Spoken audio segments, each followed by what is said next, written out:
ನಮಸ್ತೆ ಸ್ನೇಹಿತರೆ. ಶ್ರೀ ಶಿವಪುರಾಣದ 3ನೇ ಭಾಗ. ಸತಿಕಾಂಡ. ಸತಿದೇವಿಯೇ ದಾಕ್ಷಾಯಿಣಿ. ಈಕೆ ಮಹಾಶಿವನ ಅರ್ಧಾಂಗಿ. ಈಕೆಯ ಆಖ್ಯಾನವನ್ನೊಳಗೊಂಡದ್ದೇ ಸತಿಕಂಡ. ಇದನ್ನು ಶಿವಪುರಾಣದ ರುದ್ರ ಸಂಹಿತೆಯಲ್ಲಿ ಹೇಳಲಾಗಿದೆ. ಸೂತ ಪುರಾಣಿಕರು ಋಷಿಗಳಿಗೆ ಸತಿದೇವಿಯು ಹುಟ್ಟಿನಿಂದ ಆಕೆಯು ಶಿವನ ವಿವಾಹವಾದ ಬಗೆ ಮೊದಲಾದವನ್ನು ಹೇಳತೊಡಗಿದರು. ಶಿವನು ಮೊದಲು ನಿರ್ಗುಣ ನಿರ್ವಿಕಲ್ಪನಾಗಿದ್ದನು. ಅವನೊಬ್ಬ ಶಕ್ತಿವಂತ ಪ್ರಭು ಎನಿಸಿ ಲೋಕನಾಯಕನಾಗಿದ್ದನು. ಅವನ ದಕ್ಷಿಣಾಂಗದಿಂದ ವಿಷ್ಣುವು, ವಾಮಾಂಗದಿಂದ ಬ್ರಹ್ಮನು ಹುಟ್ಟಿದರು.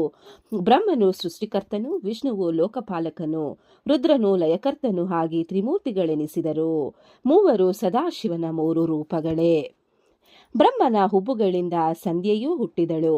ಮರೀಚಿ, ಅತ್ರಿ ಮೊದಲಾದವರು ನನ್ನಿಂದಲೇ ಉತ್ಪನ್ನರಾದರು. ದಕ್ಷನು ನನ್ನ ಮಗ. ಸಂಧ್ಯೆಯನ್ನು ನೋಡಿ ನನ್ನಲ್ಲಿ ವಿಕಾರ ಹುಟ್ಟಿ ಚಿಂತೆಗೀಡಾದೆನು. ನನ್ನ ಶ್ವಾಸದಿಂದ ಇನ್ನೊಬ್ಬ ಮಗನು ಹುಟ್ಟಿದನು. ಅವನನ್ನು ಕಂಡು ನನ್ನ ಉಳಿದ ಮಕ್ಕಳಲ್ಲಿ ವಿಕಾರ ಉಂಟಾಯಿತು. ಶ್ವಾಸೋದ್ಭವನಾದ ನನ್ನ ಮಗನೇ ಪುಷ್ಪಬಾಣ. ಅವನು ನನ್ನ ಚಿತ್ತವನ್ನು ಮದನ ಮಾಡಿ ಮನ್ವಂತನೆನಿಸಿದನು.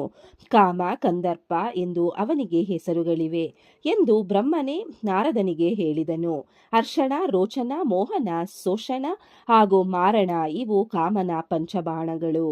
ಕಾಮ ಇದನ್ನು ಬಿಟ್ಟವರ ಮೇಲೆ ಅವರು ಮೋಹವಶರಾಗುತ್ತಿದ್ದರು.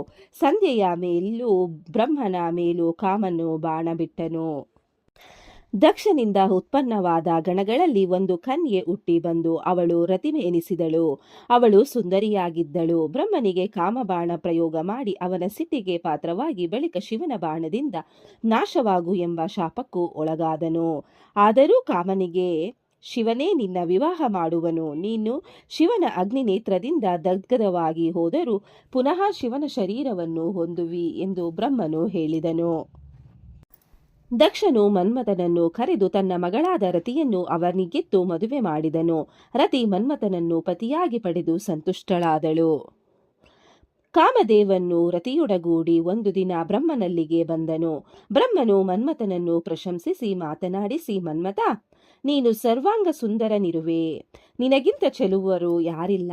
ನಿನ್ನ ಹಾಗೂ ರತಿದೇವಿಯ ದಾಂಪತ್ಯ ಜೀವನವು ಸುಂದರವಾಗಿರುತ್ತದೆ. ನೀನು ಮಾಡಬೇಕಾದ ಕಾರ್ಯವಿದೆ. ಅದೇನೆಂದರೆ ಶಿವನನ್ನು ಲೋಕ ಕಲ್ಯಾಣಾರ್ಥವಾಗಿ ಮೋಹವಶನನ್ನಾಗಿ ಮಾಡಬೇಕು. ಅದು ನಿನ್ನೊಬ್ಬನಿಂದಲೇ ಸಾಧ್ಯ. ರತಿ, ನೀನು ಕಾಮನ ಸಹಚರಿಯಾಗು. ಕಾಮನು ವಸಂತನೆಂಬ ಹೆಸರಿನಿಂದ ಜಗತ್ತನ್ನು ರಂಜಿಸುವನು. ಇವನಿಗೆ 64 ಕಲೆಗಳು ಸಿದ್ಧಿಸಿರುವುದು. ಎಲೈ ಮನ್ಮಥನೇ, ನೀನು ರತಿಯೊಡಗೂಡಿ ಶಿವನನ್ನು ಮೋಹಪರವಶನಾಗುವಂತೆ ಮಾಡು ಎಂದು ಹೇಳಿ ಅಂತರ್ಧನನಾದನು. ಬಳಿಕ ಮನ್ಮಥನು ರತಿಯೊಡಗೂಡಿ ಮಹಾಶಿವನ ಸಾನ್ನಿಧ್ಯವನ್ನು ಕುರಿತು ಪ್ರಯಾಣ ಬೆಳೆಸಿದನು. ಶಿವನಲ್ಲಿರುವಲ್ಲಿಗೆ ಹೋಗಿ ತನ್ನ ಪ್ರಭಾವವನ್ನು ಬೀರಿದಾದರೂ ಶಿವನಾಗಲಿ ಗಣಪತಿಯಾಗಲಿ ಮೋಹವಶರಾಗಲಿಲ್ಲ. ಕಾಮನ ಪ್ರಯತ್ನ ವ್ಯರ್ಥವಾಗಿ ಅವನು ಪುನಃ ಬ್ರಹ್ಮನಲ್ಲಿಗೆ ಬಂದು ತನಗೆ ಶಿವನನ್ನು ಮೋಹಕ್ಕೆ ಗುರಿ ಮಾಡುವುದು ಶಕ್ಯವಾಗಲಿಲ್ಲ ಎಂದು ಹೇಳಿದಾಗ ಬ್ರಹ್ಮನು ವ್ಯಾಕುಲ ಚಿತ್ತನಾದನು. ಶಿವನನ್ನು ಮೋಹಕ್ಕೆ ಗುರಿ ಮಾಡಲು ಬ್ರಹ್ಮದೇವನು ಬೇರೇನೆಲ್ಲ ಪ್ರಯತ್ನ ನಡೆಸಿದರೂ ಏನು ಫಲ ಕಾಣಲಿಲ್ಲ. ಅವನ ಶಿವನನ್ನು ವಿಚಲಿತಗೊಳಿಸುವನೆಂಬ ಅಹಂಕಾರ ನಷ್ಟವಾಯಿತು. ಹೇಗಾದರೂ ಶಿವನು ಸ್ತ್ರೀಯನ್ನು ಗ್ರಹಿಸುವಂತೆ ಮಾಡಬೇಕೆಂದು ಆತೊರೆದನು. ದಿಕ್ಕು ತೋಚದೆ ವಿಷ್ಣುವನ್ನು ಕುರಿತು ಧ್ಯಾನಿಸಿದರು. ವಿಷ್ಣುವು ಪ್ರಕಟಗೊಂಡು ವಿಷಯ ತಿಳಿದು ಬ್ರಹ್ಮನಿಗೆ, ಬ್ರಹ್ಮ, ಶಿವನು ಪಾರ್ವತಿಯನ್ನು ವಿವಾಹವಾಗಲೆಂಬ ಸದುದ್ದೇಶದಿಂದ ಶಿವನನ್ನು ಧ್ಯಾನಿಸಿ ತಪಸ್ಸು ಮಾಡು. ಪಾರ್ವತಿಯನ್ನು ಧ್ಯಾನಿಸು. ಆಕೆ ಒಬ್ಬನ ಮಗಳಾಗಿ ಜನಿಸಿ ಶಿವನನ್ನು ವಹಿಸುವಳು. ಇದಕ್ಕೆ ನೀನು ದಕ್ಷನಿಗೆ ಆಜ್ಞೆ ಮಾಡು. ಅವನ ತಪಸ್ಸಿದ್ಧಿಯಿಂದ ಪಾರ್ವತಿ ಅವನಲ್ಲಿಯೇ ಜನಿಸುವಳು ಎಂದು ಹೇಳಿ ಅಂತರ್ಧನಾದನು. ವಿಷ್ಣುವಿನ ಮಾತಿನಂತೆ ಬ್ರಹ್ಮನು ದುರ್ಗೆಯನ್ನು ಕುರಿತು ತಪಸ್ಸು ಮಾಡಿದನು. ಅವನ ತಪಸ್ಸಿಗೆ ಮೆಚ್ಚಿ ಪ್ರಕಟಳಾದ ದುರ್ಗೆ ಬ್ರಹ್ಮನನ್ನು ಅವನ ಇಚ್ಛೆ ಏನೆಂದು ಕೇಳಲು ಬ್ರಹ್ಮನು, ತಾಯೇ, ಶಿವನು ನಿರ್ವಿಕಾರ ಸಮಾಧಿ ಸ್ಥಿತಿಯಲ್ಲಿ ತಪಸ್ಸಿಗೆ ಕುಳಿತಿರುವನು. ಅವನೀಗ ಪತ್ನಿ ಇಲ್ಲದವನಾಗಿದ್ದಾನೆ. ಹೇಗಾದರೂ ವಿವಾಹಕ್ಕೆ ಅವನು ಸಿದ್ಧನಾಗುವಂತೆ ಮಾಡಬೇಕು. ಇದಕ್ಕಾಗಿ ನೀನು ದಕ್ಷ ಕನ್ಯೆಯನ್ನು ಸೃಷ್ಟಿಸಿ ಅವಳು ಶಿವಪತ್ನಿಯಾಗುವಂತೆ ಅನುಗ್ರಹಿಸಬೇಕು ಎಂದು ವರವನ್ನು ಬೇಡಿದನು. ಆಗ ದುರ್ಗಾದೇವಿಯು ಪ್ರಸನ್ನಳಾಗಿ, ಬ್ರಹ್ಮನೇ, ಸರಿಯಾದದ್ದನ್ನೇ ಹೇಳಿದೆ. ನಾನಾದರೂ ಶಿವನ ವಶಳು. ನಾನೇ ಸತಿರೂಪ ಧರಿಸಿ ಅವನ ಸೇವೆ ಮಾಡಿ ಅವನು ಎರಡನೆಯ ವಿವಾಹ ಮಾಡಿಕೊಳ್ಳುವಂತೆ ಮೋಹ ಹುಟ್ಟಿಸುವೆನು ಎಂದು ಹೇಳಿ ಅಂತರ್ಧನಾದಳು. ದಕ್ಷನು ದೇವಿಯನ್ನು ಕುರಿತು 3,000 ವರ್ಷಗಳ ಕಾಲ ತಪಸ್ಸು ನಡೆಸಿದನು. ಕಡೆಗೆ ಜಗದಂಬೆ ಆದಿಪರಾಶಕ್ತಿ ಅವನಿಗೆ ದರ್ಶನ ಭಾಗ್ಯ ಕರುಣಿಸಿ, ದಕ್ಷ, ನಿನಗೇನು ಬರಬೇಕು ಎಂದು ಕೇಳಲು ದಕ್ಷನು, ಜಗದಾಂಬ, ಶಂಕರನು ರುದ್ರನಾಗಿ ಅವತಾರ ತಾಳಿದರೂ ನೀನು ಇನ್ನು ಅವತಾರ ತಾಳಲಿಲ್ಲ. ನೀನು ಶಿವನನ್ನು ಮೋಹಿಸಿ ಅವನ ಸತಿಯಾಗಬೇಕೆಂದು ನಾನು ಇಚ್ಛಿಸಿದ್ದೇನೆ. ಬ್ರಹ್ಮನು ಇದನ್ನೇ ಬಯಸಿ ನನ್ನನ್ನು ತಪಸ್ಸಿಗೆ ಕಳುಹಿಸಿದ್ದಾನೆ ಎಂದು ವಿನಂತಿಸಿದನು. ಜಗದಾಂಬೆಯು ಮಾತನಾಡಿ, ಅಯ್ಯ ದಕ್ಷ, ನಾನು ನಿನಗೆ ಮಗಳಾಗಿ ಹುಟ್ಟುವೆನು. ಬಳಿಕ ಕಠಿಣ ತಪಸ್ಸು ಮಾಡಿ ಶಿವನನ್ನು ಹೊಂದುವೆನು. ಆದರೆ ಒಂದು ವೇಳೆ ನೀನು ನನ್ನನ್ನು ಅಪಮಾನ ಮಾಡಿದ್ದೇ ಆದರೆ ನಾನು ಶರೀರ ತ್ಯಾಗ ಮಾಡಿಬಿಡುವೆನು ಎಂದು ಹೇಳಿ ಅಂತರ್ಧನನಾದಳು. ದಕ್ಷನಿಗೆ ಕಾಲಕ್ರಮದಲ್ಲಿ 60 ಹೆಣ್ಣು ಮಕ್ಕಳಾದರು. ಅವರಲ್ಲಿ ಸತಿದೇವಿಯೂ ಒಬ್ಬಳಾಗಿದ್ದಳು. ಅವಳ ಶಿವೆರೂಪೆ ನೋಡಿ ಅರಮನೆಯ ದಾಸಿಯರು ಹರ್ಷಿತರಾದರು. ದೇವತೆಗಳೇ ಅಲ್ಲಿಗೆ ಬಂದು ನೆರೆದರು. ಸಾಕ್ಷಾತ್ ವಿಷ್ಣುವು ಬಂದನು. ದಕ್ಷನು ಆ ಶಿವೆಗೆ ಉಮಾ ಎಂದು ನಾಮಕರಣ ಮಾಡಿದನು. ಆ ಮಹೋತ್ಸವವು ಅದ್ದೂರಿಯಿಂದ ಜರುಗಿತು. ದಕ್ಷನ ಹೆಂಡತಿ ವಿರಣಿ ಹುಮಳನ್ನು ಬಲು ಅಕ್ಕರೆಯಿಂದ ಸಾಕಿದಳು. ಹುಮೆ ಎಳೆಯವಳಿದ್ದಾಗಲೇ ಶಂಕರನ ಬೊಂಬೆ ಇಟ್ಟುಕೊಂಡು ಪೂಜಿಸುತ್ತಿದ್ದಳು. ದಿನವೂ ಶಿವಧ್ಯಾನ ನಿರತಳಾಗಿರುತ್ತಿದ್ದಳು. ಹುಮೆ ಬೆಳೆದು ಪ್ರೌಢವಯಸ್ಕಳಾದಳು. ಅವಳಿಗೆ ವಿವಾಹವಾದ ವಯಸ್ಸು ತುಂಬಿತ್ತು. ದಕ್ಷ ದಂಪತಿಗಳು ಅವಳನ್ನು ಚೆನ್ನಾಗಿ ನೋಡಿಕೊಂಡರಲ್ಲದೆ ಅವಳಿಗೆ ಮದುವೆ ಮಾಡುವ ಸಿದ್ಧತೆಯಲ್ಲಿದ್ದರು. ಒಂದು ದಿನ ಬ್ರಹ್ಮ ಮತ್ತು ನಾರದರು ಇಬ್ಬರೂ ದಕ್ಷನ ಬಳಿಗೆ ಬಂದು, ದಕ್ಷನ ಬಳಿ ಕುಳಿತಿದ್ದ ಬಾಲಕಿ ಸತಿದೇವಿಯನ್ನು ಕಂಡು ನೀನು ಶಂಕರನ ಪತ್ನಿಯಾಗುವಿ ಎಂದು ಹೇಳಿ ಬಂದಿದ್ದು ದಕ್ಷನಿಗೆ ನೆನಪಾಯಿತು. ತಂದೆಗೆ ತನ್ನ ವಿವಾಹದ ಹೊರತು ಬೇರೇನು ಚಿಂತೆ ಇಲ್ಲವೆಂಬುದನ್ನು ಸತಿದೇವಿ ಅರಿತಳು. ತಾಯಿಯ ನೆರವಿನಿಂದ ಮಹಾಶಿವನ ಪೂಜೆ ಕೈಕೊಂಡಳು. ನಿತ್ಯವೂ ಶಿವನ ಆರಾಧನೆ ಮಾಡತೊಡಗಿದಳು.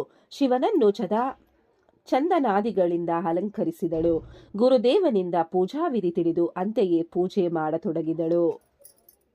ಇತ್ತ ಬ್ರಹ್ಮ ಮತ್ತು ವಿಷ್ಣು ಶಿವನಲ್ಲಿಗೆ ಬಂದು, ದೇವ ಶಿವನೇ, ನಾವೆಲ್ಲರೂ ಶಿವಿಯ ಮಕ್ಕಳು. ನಿನ್ನಿಂದ ಆಜ್ಞಾಪಾಲಕರಾಗಿ ನಾವು ಸೃಷ್ಟಿಯ ರಚನೆ, ಪಾಲನೆ ಹಾಗೂ ಸಂಹಾರ ಮಾಡಬೇಕಾಗಿದೆ. ಸೃಷ್ಟಿ, ಸ್ಥಿತಿ ಮತ್ತು ಲಯಕರ್ತನು ನೀನೇ ಆಗಿರುವಿ. ನಾವಿಬ್ಬರು ನಮ್ಮ ನಮ್ಮ ಪತ್ನಿಯರೊಡನೆ ಇರುತ್ತೇವೆ. ನೀನಾದರೂ ಏಕಾಂಗಿಯಾಗಿರುವೆ. ದೇವತೆಗಳ ಹಿತ ಸಾಧನೆಗಾಗಿ ಮದುವೆಯಾಗಿ ನಮ್ಮನ್ನು ರಕ್ಷಿಸು ಎಂದು ಪ್ರಾರ್ಥಿಸಿದರು. ಶಂಕರನು ಅವರ ಮಾತು ಕೇಳಿ, ಬ್ರಹ್ಮ, ವಿಷ್ಣು, ನೀವಿಬ್ಬರು ನನಗೆ ಅತ್ಯಂತ ಪ್ರಿಯರು. ನಿಮ್ಮ ಕೋರಿಕೆ ಸಾಧುವಾಗಿಯೇ ಇದೆ. ಆದರೆ ನಾನು ತಪಸ್ವಿಯೂ ವಿರಕ್ತನೂ ಆಗಿರುವೆನು. ವಿವಾಹ ಮಾಡಿಕೊಳ್ಳುವುದು ಸರಿ ಕಾಣುತ್ತಿಲ್ಲ. ಯೋಗಿಯಂತಿರುವ ನನ್ನಿಂದ ಯಾವ ಸ್ತ್ರೀಗೆ ತಾನೇ ಪ್ರಯೋಜನವಿದೆ? ಮದುವೆಯಾದರಂತೂ ಸಂಸಾರ ತಾಪತ್ರಯದಲ್ಲಿ ಮುಳುಗಿ ಹೋಗುತ್ತೇವೆ. ನನಗೆ ಅದರಲ್ಲಿ ಯಾವ ಅಭಿಲಾಷೆಯೂ ಇಲ್ಲ. ಆದರೆ ನಿಮ್ಮ ಕೋರಿಕೆಯನ್ನು ಈಡೇರಿಸುವ ಮನಸ್ಸು ಮಾಡಿದ್ದೇನೆ. ನನಗಾಗಿ ಯೋಗ್ಯಳಾದ ಸ್ತ್ರೀಯನ್ನು ನೀವೇ ಹುಡುಕಿರಿ. ಅವಳು ನನ್ನ ಮನೋಭಿಷ್ಟಗಳನ್ನು ನೆರವೇರಿಸುವಂತವಳಾಗಿರಬೇಕು. ಇಲ್ಲದಿದ್ದರೆ ನನಗೆ ಮದುವೆಯೇ ಬೇಡ ಎಂದು ಬಿಟ್ಟನು. ಆಗ ಬ್ರಹ್ಮ ವಿಷ್ಣು ಇಬ್ಬರು, ಪರಮೇಶ್ವರ, ನಾವು ನಿನಗೆ ಯೋಗ್ಯಳು ಅನುರೂಪಳು ಆದ ಸ್ತ್ರೀಯನ್ನು ಈಗಾಗಲೇ ನೋಡಿರುತ್ತೇವೆ. ಆಕೆ ದಕ್ಷನ ಮಗಳು. ಹೆಸರು ಹುಮೆ. ಸದಾ ಶಿವಪೂಜೆ ನಿರತಳಾಗಿದ್ದು ನಿನಗೆ ಹಿತವನ್ನುಂಟು ಮಾಡುವಳಾಗಿದ್ದಾಳೆ. ದಯಮಾಡಿ ಕೃಪೆ ತೋರಿ ಮದುವೆಗೆ ಒಪ್ಪಿಗೆ ಕೊಡು. ನಾವಾದರೂ ನಿನ್ನ ವಿವಾಹ ಮಹೋತ್ಸವ ನೋಡಲು ಕಾತುರರಾಗಿರುವೆವು ಎಂದರು. ಶಿವನು ಕೂಡಲೇ ಒಪ್ಪಿಗೆ ಕೊಟ್ಟು ಅವರಿಬ್ಬರನ್ನು ಕಳುಹಿಸಿಕೊಟ್ಟನು. ಬಳಿಕ ಶಂಕರನು ಪೂಜಾ ನಿರತಳಾಗಿದ್ದ ಸತಿದೇವಿಗೆ ದರ್ಶನ ಕೊಡಲೆಂದು ಆಕೆಯ ಮುಂದೆ ಪ್ರತ್ಯಕ್ಷನಾದನು.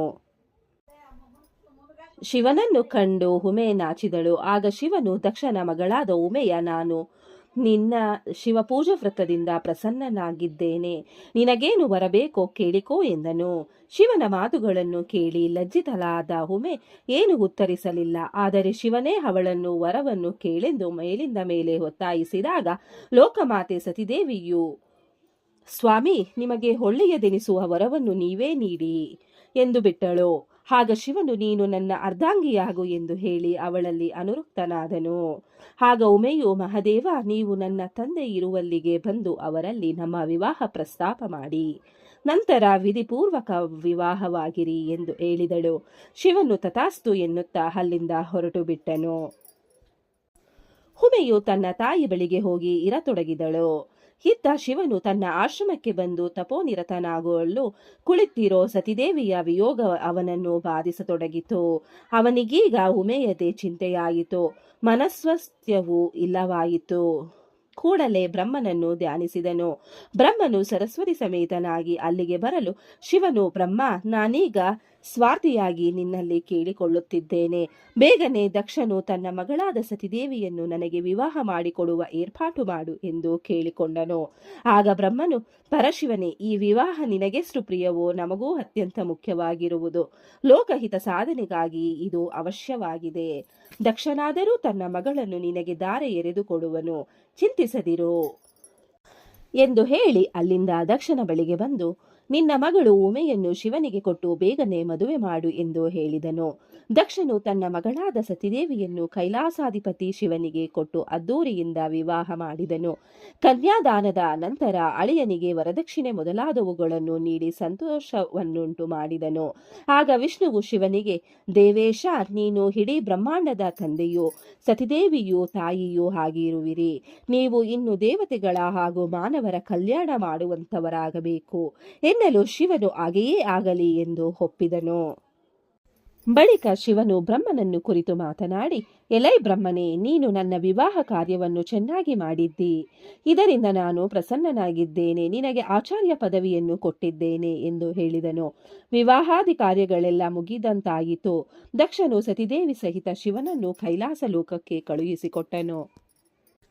ಶಿವನು ಸತಿದೇವಿ ಸಹಿತ ಹಿಮಾಚಲ ಪರ್ವತದಲ್ಲಿ ವಿಹರಿಸತೊಡಗಿದನು. ಇಬ್ಬರ ವಿಹಾರವು ಸತತವಾಗಿ ಹಲವು ವರ್ಷಗಳ ಕಾಲ ಜರುಗಿತು. ಶಿವನಾದರೂ ಯಜ್ಞ ತಪಾದಿಗಳನ್ನು ದೂರ ಮಾಡಿ ಸತಿದೇವಿಯಲ್ಲಿ ಅನುರಕ್ತವಾಗಿರುತ್ತಿದ್ದನು. ಇಬ್ಬರಲ್ಲೂ ಅನ್ಯೋನ್ಯತಾ ಭಾವ ಉಂಟಾಗಿ ಶಿವ ಉಮೆಯರು ಸದಾ ಸಂತೋಷದಲ್ಲಿರುವಂತಾದರು. ಕ್ರೀಡೆಯಲ್ಲಿ ಬಹುಕಾಲ ಕಳೆಯಿತು. ಆದರೆ ಇದು ಮುಂದುವರಿಯದೆ ಶಿವ ಸತಿದೇವಿ ಇಬ್ಬರಲ್ಲೂ ವಿಯೋಗ ಉಂಟಾಯಿತು. ಇದಕ್ಕೆ ಉಮೆಯ ತಂದೆ ದಕ್ಷನೇ ಕಾರಣನಾದನು. ಒಮ್ಮೆ ಮುನಿಗಳೆಲ್ಲ ಕೂಡಿ ಪ್ರಯಾಗ ಕ್ಷೇತ್ರದಲ್ಲಿ ಒಂದು ಯಜ್ಞ ಕೈಗೊಂಡರು.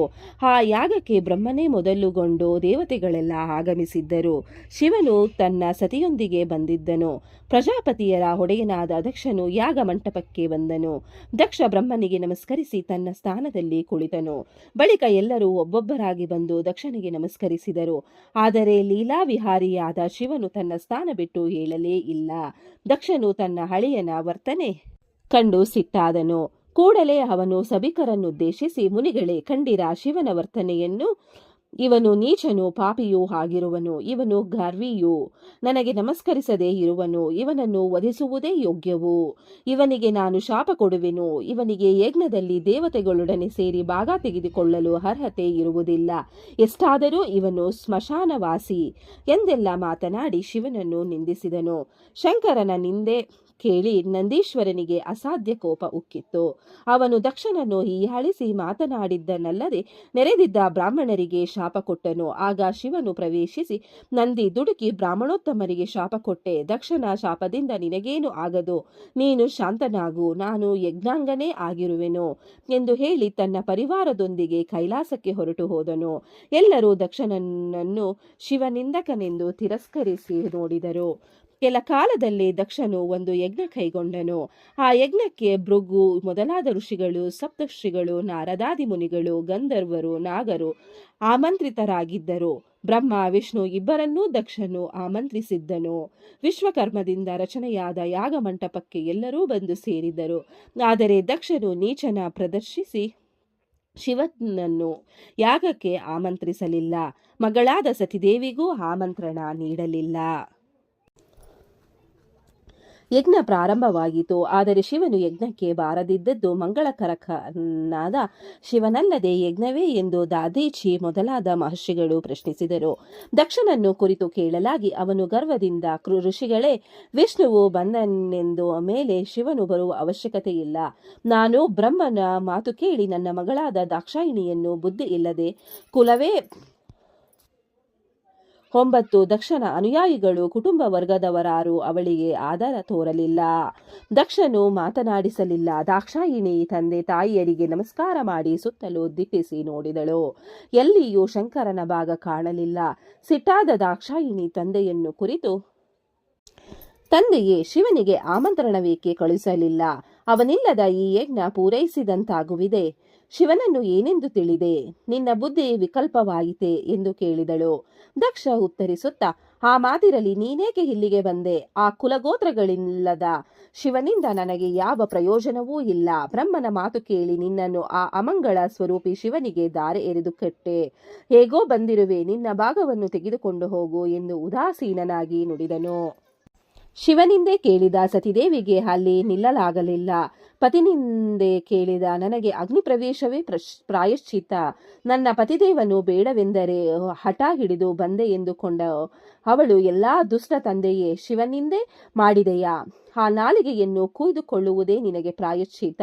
ನಾನಾದರೂ ಉಳಿದು ಉಪಯೋಗವಿಲ್ಲ. ನಾನೀಗಲೇ ಶರೀರ ತ್ಯಾಗ ಮಾಡುತ್ತೇನೆ ಎಂದು ತಂದೆಗೆ ಹೇಳಿ ಅಲ್ಲಿ ನೆರೆದಿದ್ದ ಋಷಿ ಮುನಿಗಳನ್ನುದ್ದೇಶಿಸಿ ಮಾತನಾಡಿ, ಋಷಿಮುನಿಗಳೇ, ನನ್ನ ತಂದೆಗೇನೂ ಬುದ್ಧಿ ಇಲ್ಲ. ಶಿವನಿಲ್ಲದ ಯಾಗ ಮಾಡುತ್ತಿರುವನು. ನಿಮ್ಮ ಬುದ್ಧಿಗೇನು ಮಂಕು ಕವಿಯಿತೆ?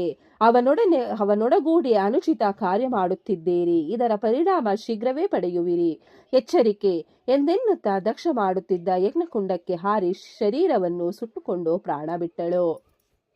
ಅಯ್ಯೋ, ಎಂತಹ ಅಪಚಾರವಾಯಿತು! ದಕ್ಷನು ಮಗಳೆಂಬುದನ್ನು ನೋಡದೆ ವರ್ತಿಸಿದನಲ್ಲ, ಎಂತಹ ಮೂರ್ಖ ಎಂದು ಎಲ್ಲರೂ ಮಾತನಾಡಿಕೊಳ್ಳತೊಡಗಿದರು. ನೆರೆದಿದ್ದ ಶಿವಗಣ ತಮ್ಮೊಡತಿ ಸತಿದೇವಿ ಅಗ್ನಿಕುಂಡ ಪ್ರವೇಶಿಸುವುದೇ ತಡಶಾಸ್ತ್ರ ಹಿಡಿದು ಎಂದು ನಿಂತರು. ಎಲ್ಲೆಲ್ಲೂ ಹಾಹಾಕಾರ ಉಂಟಾಯಿತು. ಯಜ್ಞಕ್ಕೆ ವಿಘ್ನ ಉಂಟಾಯಿತು. ಶಿವಗಣಗಳು ದಕ್ಷನ ಮೇಲೆ ಶಸ್ತ್ರ ಪ್ರಯೋಗ ಮಾಡತೊಡಗಿದರು. ರಾಕ್ಷಸರಿಂದ ಶಿವಗಣ ಕ್ಷೀಣಿಸುತ್ತಾ ಹೋಯಿತು. ಆಗಷ್ಟೇ ಅಶರೀರವಾಣಿಯಾಗಿ, ದಕ್ಷನೇ, ಎಂತಹ ಹೀನ ಕಾರ್ಯವೆಸಗಿದೆ. ದದೀಚಿ ಹೇಳಿದಾಗಲೂ ಕೇಳಲಿಲ್ಲ. ಶಿವನನ್ನು ಆಮಂತ್ರಿಸದೆ ದೋಷಿತನಾದೆ. ಮಗಳನ್ನು ಆದರಿಸಲಿಲ್ಲ. ಶಂಕರನು ಎಲ್ಲರಿಂದಲೂ ಪೂಜಾರ್ಹನು. ಶಿವನಿಂದ ವಿಮುಖನಾದ ನಿನಗೆ ಯಾರಿಂದಲೂ ಸಹಾಯ ದೊರಕದು ಎಂದು ನುಡಿದು ದೇವತೆಗಳನ್ನು ಅಲ್ಲಿಂದ ಹೊರಟು ಹೋಗಿರಿ, ಇಲ್ಲದಿದ್ದರೆ ವಿನಾಶ ತಪ್ಪಿದ್ದಲ್ಲ ಎಂದು ಎಚ್ಚರಿಸಿತು. ರಾಕ್ಷಸರಿದ್ದ ದೂಡಲ್ಪಟ್ಟ ಶಿವಗಣವು ನೇರ ಶಿವನ ಬಳಿಗೆ ಬಂದು ಸತಿದೇವಿಗಾದ ಅಪಮಾನ, ಸತಿದೇವಿಯ ಶರೀರ ತ್ಯಾಗ ಇವುಗಳನ್ನು ಭಿನ್ನವಿಸಿತು. ತನ್ನ ಪ್ರೀತಿಯ ಮಡದಿ ಅಗ್ನಿಕುಂಡಕ್ಕೆ ಹಾರಿಕೊಂಡ ಸಂಗತಿ ತಿಳಿದ ರುದ್ರನು ಕನಲಿ ರೋಷದಿಂದ ತನ್ನ ಜಟೆಯನ್ನು ಹಿಡಿದುಕೊಂಡು ಒಂದು ಪರ್ವತಕ್ಕೆ ಬಡಿದನು. ಜಟೆಯು ಎರಡಾಗಿ ಅದರಿಂದ ಒಬ್ಬ ಪ್ರಳಯಕಾರಕನು ಮಹಾಬಲಶಾಲಿಯೂ ಆದವನು ಉತ್ಪನ್ನನಾದನು. ವೀರಭದ್ರನೆಂದು ಅವನನ್ನು ಕರೆಯಲಾಯಿತು. ಜಟೆಯ ಇನ್ನೊಂದು ಭಾಗದಿಂದ ಭೂತಗಳಿಂದಾವೃತವಾದ ಮಹಾಕಾಳಿ ಉತ್ಪನ್ನಳಾದಳು. ಇಬ್ಬರು ಶಿವನಿಗೆ ಸಾಷ್ಟಾಂಗ ನಮಸ್ಕಾರ ಮಾಡಿ ತಮ್ಮ ಕೆಲಸವೇನೆಂದು ಕೇಳಿದರು. ಆಗ ಶಿವನು, ವೀರಭದ್ರ, ನೀವಿಬ್ಬರೂ ಹೋಗಿ ಅಹಂಕಾರಿಯೂ ನನ್ನ ವಿರೋಧಿಯೂ ಆದ ದಕ್ಷನು ಕೈಗೊಂಡಿರುವ ಯಜ್ಞವನ್ನು ಧ್ವಂಸ ಮಾಡಿ ಬನ್ನಿ ಎಂದು ಆಜ್ಞಾಪಿಸಿದನು. ಮುಂದುವರಿದು, ವೀರಭದ್ರ, ನಿನ್ನನ್ನು ಸ್ತುತಿಸಲು ನೋಡುವವರನ್ನು, ದಕ್ಷನನ್ನು, ಅವನ ಹೆಂಡತಿ, ಬಂಧು ಬಾಂಧವರೆಲ್ಲರನ್ನೂ ಸುಟ್ಟು ತರ್ಪಣ ಕೊಟ್ಟು ಬಾ ಎಂದು ಹೇಳಿದನು. ಶಿವನಾಜ್ಞೆ ಎಂದು ಕಣ್ಣು ಕೆಂಪಗೆ ಮಾಡಿಕೊಂಡು ರೌದ್ರಾವತಾರ ತಾಳಿ ವೀರಭದ್ರ ಹಾಗೂ ಮಹಾಕಾಳಿಯರು ಭಾರೀ ಶಿವಗಣಗಳ ಸೈನ್ಯದೊಂದಿಗೆ ದಕ್ಷ ವಧೆಗಾಗಿ ಹೊರಟರು. ಅವನೊಂದಿಗೆ 4,000 ಆನೆಗಳು, 10,000 ಸಿಂಹಗಳು, ಸಾವಿರಾರು ರಕ್ಷಕರು ಇದ್ದರು. ಕನಕಲವೆಂಬಲ್ಲಿ ಯಜ್ಞವು ನಡೆಯುತ್ತಿತ್ತು. ಆಗ ಅಲ್ಲಿ ದೇವತೆಗಳು ಉತ್ಪತ್ತಗಳಾದದ್ದನ್ನು ಕಂಡರು. ಅದು ಅಪಶಕುನವೆಂದು ಅವರು ಭಾವಿಸಿದರು. ಮೇಲಿಂದ ಮೇಲೆ ಆಕಾಶವಾಣಿಯು ದಕ್ಷನಿಗೆ ಧಿಕ್ಕಾರ ಹೇಳುತ್ತಿದ್ದಿತು. ಆದರೂ ಮೂರ್ಖ ದಕ್ಷ ಅದನ್ನು ಕಿವಿಗೆ ಹಾಕಿಕೊಳ್ಳಲಿಲ್ಲ. ಆದರೆ ಇದೀಗ ಅಪಶಕುನಗಳೊಂದಿಗೆ ಅಶರೀರವಾಣಿಯು ನುಡಿದಾಗ ದುಃಖಿತನಾದ ದಕ್ಷ ಖಿನ್ನನಾಗಿ ವಿಷ್ಣುವಿನ ಮೊರೆ ಹೊಕ್ಕನು. ವಿಷ್ಣುವು ದಕ್ಷನನ್ನು ಮಾತನಾಡಿಸಿ, ದಕ್ಷ, ನೀನು ಶಿವನನ್ನು ಬಿಟ್ಟು ಯಾಗವೇಕೆ ಕೈಗೊಂಡೆ? ಇದರಿಂದಾಗಿಯೇ ನಿನಗೆ ವಿಪತ್ತುಗಳೊದಗಿದವು. ಶಿವನಿಂದೆ ಅಪಚಾರ ಎಂದು ಹೇಳುತ್ತಿರುವಾಗಲೇ ಮಹಾಸೈನ್ಯದೊಂದಿಗೆ ಕಾಳ್ಕಿಚ್ಚು ಪ್ರವೇಶಿಸುವಂತೆ ವೀರಭದ್ರನು ಯಜ್ಞಮಂಟಪಕ್ಕೆ ನುಗ್ಗಿ ಅಲ್ಲೋಲ ಕಲ್ಲೋಲ ಉಂಟು ಮಾಡಿದನು. ದಕ್ಷನು ಭಯದಿಂದ ವಿಷ್ಣುವನ್ನು ತನ್ನನ್ನು ರಕ್ಷಿಸಲು ಕೋರಿದನು. ಆಗ ವಿಷ್ಣುವು, ದಕ್ಷನೇ, ನೀನು ಇನ್ನಾದರೂ ಕ್ರೂರ ಬುದ್ಧಿಯನ್ನು ಬಿಟ್ಟು ಸದ್ಬುದ್ಧಿಯನ್ನು ಹೊಂದು. ಶಿವನನ್ನು ಬಿಟ್ಟು ಯಾವುದೂ ಇಲ್ಲ. ವೀರಭದ್ರನು ಶಿವಗಣದ ಸೇನಾಪತಿಯಾಗಿ ಬಂದಿರುವನು. ಅವನು ಶಿವನ ಶತ್ರುಗಳನ್ನು ನಾಶಪಡಿಸದೆ ಬಿಡನು ಎಂದು ಬುದ್ಧಿವಾದ ಹೇಳಿದನು. ವೀರಭದ್ರನೊಂದಿಗೆ ಇಂದ್ರನು ವಜ್ರಾಯುಧ ಹಿಡಿದು ಯುದ್ಧ ಮಾಡಲಿಳಿದನು. ಆದರೆ ವೀರಭದ್ರನು ತ್ರಿಶೂಲದಿಂದ ದೇವತೆಗಳನ್ನು ಇರಿಯತೊಡಗಿದನು. ಭೃಗುಮುನಿಗಳು ಶಿವಗಣದ ಮೇಲೆ ಆರ್ಭಟ ತೋರಿದಾಗ ವೀರಭದ್ರ ಸಿಟ್ಟಾಗಿ ಅವನ ಮೇಲೆರಗಿದನು. ಬಳಿಕ ವಿಷ್ಣುವನ್ನು ಸಂಬೋಧಿಸಿ, ವಿಷ್ಣುವೇ, ನೀನು ಶಿವನನ್ನು ಧಿಕ್ಕರಿಸಿದ ಯಜ್ಞದಲ್ಲಿ ಭಾಗವಹಿಸಿದ್ದೀಯಾ? ನಾನು ನಿನ್ನನ್ನು ಸುಮ್ಮನೆ ಬಿಡುವುದಿಲ್ಲ ಎಂದು ಮೇಲೆರಗಿ ಬರಲು ವಿಷ್ಣುವು, ವೀರಭದ್ರ, ನಾನು ಶಿವನಂತೆ ಭಕ್ತರ ಕೋರಿಕೆಗಳನ್ನು ಈಡೇರಿಸುವವನು. ಎಂತಲೇ ಯಜ್ಞಕ್ಕೆ ಬಂದೆನಿಷ್ಟೆ. ನೀನು ರುದ್ರನ ಕೋಪದಿಂದ ಹುಟ್ಟಿದವನು. ಇಗೋ, ನಿನ್ನೊಡನೆ ಯುದ್ಧಕ್ಕೆ ನಾನು ಸಿದ್ಧ ಎಂದನು. ವೀರಭದ್ರನಿಗೂ ವಿಷ್ಣುವಿಗೂ ನಡುವೆ ಘೋರ ಕಾಳಗವಾಗಿತ್ತು. ವಿಷ್ಣುವಿನ ಕಡೆ ವೀರರು ಹಿಮ್ಮೆಟ್ಟುವಂತಾಯಿತು. ವಿಷ್ಣುವು ಕ್ಷಣಕಾಲ ಮೂರ್ಛಿತನಾದನು. ಎಚ್ಚೆತ್ತು ಚಕ್ರವನ್ನು ಪ್ರಯೋಗಿಸಿದನು. ಆದರೆ ಶಿವನಂಶದ ವೀರಭದ್ರ ಆ ಚಕ್ರವನ್ನು ತಡೆದನು. ಬ್ರಹ್ಮ ವಿಷ್ಣುಗಳಿಬ್ಬರು ಶಿವಗಣದ ಪರಿಚಯ ಮಾಡಿಕೊಂಡು ಯುದ್ಧ ಭೂಮಿಯನ್ನು ಬಿಟ್ಟು ಹೊರಟರು. ಬಳಿಕ ವೀರಭದ್ರನು ವೇದಿಕೆಯ ಮರೆಯಲ್ಲಿ ಅಡಗಿದ್ದ ದಕ್ಷನ ರುಂಡವನ್ನು ಹರಿತವಾದ ಖಡ್ಗದಿಂದ ಕತ್ತರಿಸಿ ಹಾಕಿದನು. ಹಾಗೆಯೇ ಆ ರುಂಡವನ್ನು ಹೊಗೆದು ಅಗ್ನಿಕುಂಡದಲ್ಲಿ ಎಸೆದನು. ದಕ್ಷನನ್ನು ವಧಿಸಿದ ವೀರಭದ್ರನನ್ನು ಕಂಡು ಹರ್ಷಗೊಂಡ ಶಿವನು ಅವನಿಗೆ ಗಣಾಧ್ಯಕ್ಷ ಪದವಿ ನೀಡಿ ಗೌರವಿಸಿದನು. ದಕ್ಷ ಯಜ್ಞದಲ್ಲಿ ದೇವತೆಗಳು ವರ್ತಿಸಿದ ಪರಿಯನ್ನು ಕಂಡು ಬ್ರಹ್ಮನಿಗೆ ಕೋಪ ಉಂಟಾಯಿತು. ದಕ್ಷ ಕೈಗೊಂಡ ಯಜ್ಞ ಸಾಮಾನ್ಯವಾದುದಾಗಿರಲಿಲ್ಲ. ಅದು ಹೇಗಾದರೂ ಪೂರ್ಣಗೊಳ್ಳಬೇಕೆಂದು ಬ್ರಹ್ಮನು ಆಶಿಸಿದನು. ಆದರೆ ದಕ್ಷನೇ ಆಹುತಿಯಾಗಿದ್ದನು. ದಕ್ಷನನ್ನು ಬದುಕಿಸಬೇಕೆಂದು ಆಲೋಚಿಸಿ ಬ್ರಹ್ಮನು ವಿಷ್ಣುವನ್ನು ಧ್ಯಾನಿಸಿದನು. ವಿಷ್ಣುವು ಪ್ರತ್ಯಕ್ಷನಾಗಿ ಅವನ ಇಂಗೀತವನ್ನು ತಿಳಿದು ಬ್ರಹ್ಮಾದಿ ದೇವತೆಗಳನ್ನುದ್ದೇಶಿಸಿ, ದೇವತೆಗಳೇ, ದಕ್ಷನು ಅಜ್ಞಾನವಶನಾಗಿ ಶಿವನಲ್ಲಿ ವಿರೋಧ ಕಟ್ಟಿಕೊಂಡು ಯಜ್ಞದಲ್ಲಿ ಅವನಿಗೆ ಯಜ್ಞ ಭಾಗ ಕೊಡದೆ ಅಪರಾಧಿಯಾಗಿ ಕೊಡೆಗೆ ವೀರಭದ್ರನಿಂದ ಹತನಾದನು. ದಕ್ಷನೊಂದಿಗೆ ನಾವೂ ಇದ್ದೇವೆ, ಆದ್ದರಿಂದ ನಾವು ಅಪರಾಧಿಗಳಾದೆವು. ಆ ಅಪರಾಧಕ್ಕೆ ಕ್ಷಮೆ ಬೇಡಿ ಅವನನ್ನು ಪ್ರಸನ್ನನಾಗುವಂತೆ ಮಾಡೋಣ, ನಡೆಯಿರಿ ಎನ್ನಲು ಎಲ್ಲರೂ ಶಿವ ಸಾನ್ನಿಧ್ಯಕ್ಕೆ ಬಂದರು. ಶಿವನನ್ನು ಕುರಿತು ಸ್ತುತಿಸಿ, ಮಹಾಶಿವ, ನಿನ್ನ ಕೃಪೆ ಇಲ್ಲದೆ ಹೋದರೆ ನಮ್ಮ ವಿನಾಶ ಖಂಡಿತ. ದಯೆ ತೋರು. ನೀನು ಪ್ರಸನ್ನನಾಗಿ ಪೂರ್ಣವಾದ ದಕ್ಷಯಜ್ಞವನ್ನು ಪೂರೈಸಲು ನೆರವಾಗಬೇಕು ಎಂದು ಪ್ರಾರ್ಥಿಸಿದರು. ಶಿವನು ಎಲ್ಲರ ಮಾತಿಗೆ ಪ್ರಸನ್ನನಾಗಿ ಅವರ ಕೋರಿಕೆಯಂತೆ ದಕ್ಷಯಜ್ಞ ಮಂಟಪಕ್ಕೆ ಬಂದರು. ಅಲ್ಲಿ ವೀರಭದ್ರನು ಋಷಿಮುನಿಗಳ ಮೇಲೆ ನಡೆಸಿದ್ದ ಹಲ್ಲೆಯನ್ನು ಕಣ್ಣಾರೆ ಕಂಡನು. ದೇವತೆಗಳು ಅಪಾರ ನೋವಿಗೀಡಾಗಿದ್ದರು. ಅದೇ ವೇಳೆಗೆ ಅಲ್ಲಿಗೆ ಬಂದ ವೀರಭದ್ರನನ್ನು ಕರೆದು ಶಿವನು, ಅಯ್ಯೋ ವೀರಭದ್ರ, ನೀನು ಏನೋ ಅರಿಯದೆ ಋಷಿಗಳನ್ನು ಇಷ್ಟೊಂದು ಹಿಂಸಿಸಬೇಕಾಗಿರಲಿಲ್ಲ. ಆದದ್ದು ಹಾಗೆ ಹೋಯಿತು. ಎಲ್ಲವೂ ಮಂಗಳಕರವಾಗಿ ಮುಗಿಯಬೇಕು. ಹೋಗಿ ಬೇಗನೆ ದಕ್ಷನ ಮುಂಡವನ್ನು ತಂದು ನಿಲ್ಲಿಸು ಎಂದನು. ಕೂಡಲೇ ವೀರಭದ್ರನು ಅಲ್ಲಿಯೇ ಒಂದೆಡೆ ಹೊರಗೆ ನಿಂತಿದ್ದ ದಕ್ಷನ ಮುಂಡವನ್ನು ತಂದು ಶಿವನ ಮುಂದೆ ನಿಲ್ಲಿಸಿದನು. ಶಿವನು ಅದನ್ನು ದಿಟ್ಟಿಸಿ ನೋಡಿ ಹೋತವೊಂದರ ಶಿರಸ್ಸನ್ನು ತರಿಸಿ ಆ ಮುಂಡಕ್ಕೆ ಹೊದಿಕೆಯಾಗುವಂತಿಟ್ಟನು. ಬಳಿಕ ತನ್ನ ಕೃಪಾದೃಷ್ಟಿ ಬೀರಿ ದಕ್ಷನು ಸಜೀವಗೊಳ್ಳುವಂತೆ ಮಾಡಿದನು. ಪಶ್ಚಾತ್ತಾಪದಿಂದ ಗದ್ಗದನಾಗಿ ಹೋಗಿದ್ದ ದಕ್ಷನು ಶಿವನನ್ನು ಕಂಡು ಪ್ರಸನ್ನಚಿತ್ತನಾಗಿ ನಿರ್ಮಲ ಹೃದಯದಿಂದ ಶಂಕರನನ್ನು ಸ್ತುತಿಸಿ ಹಾಡಿದನು.